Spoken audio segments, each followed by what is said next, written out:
ल आज चाहिँ म घुम्दै एकैछिन हिँड्छु भनेको 3-4 घन्टा हिँडेछु।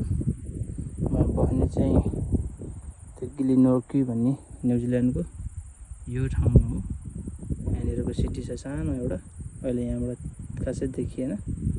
म यहाँबाट आएको यो अहिले यहाँ माथि आउँदाखेरि यति राम्रो दृश्य यसरी देख्न पाइँदो रहेछ है त। न्युजिल्यान्डको चाहिँ अब यो अन्तिम भाग पृथ्वीमा रहेको। अब यहाँबाट अब यो हिमालबाट उता गएपछि चाहिँ अब यहाँ केही पाहाड चाहिँ हिमाल छ। त्यो हिमाल सिद्धिएपछि समुद्र छ, समुद्र सिद्धिएपछि अन्टार्कटिका मात्रै छ। यहाँबाट अरू कुनै जमिन भन्ने छैन। यो चाहिँ अब अन्तिम भाग, अब पृथ्वीमा यो जमिनको भाग चाहिँ अन्तिम भाग छ। यसकै माध्यममा यहाँ एउटा सानो पुरानो यहाँ चाहिँ पहिला कसरी मान्छेहरू बस्दै थिए भन्ने कुराहरू पनि यहाँ सम्हालेर राखिएको रहेछ। यसरी मान्छेहरू चाहिँ बसेको रहेछन्, पहिलाहरू यसरी बस्दथे भनेर देखाउँदो रहेछ यहाँ।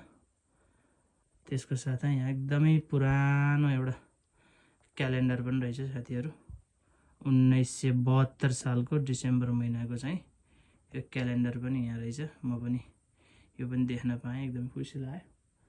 यहाँ चाहिँ यसरी मान्छेहरूको पुरानो अस्तित्वहरू, कपडाहरू कसरी बस्दथे, कस्तो गर्दथे।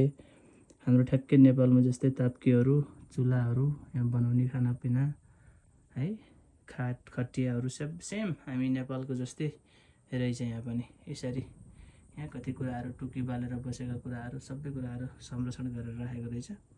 यहाँ चाहिँ धेरै खुसी लाग्यो।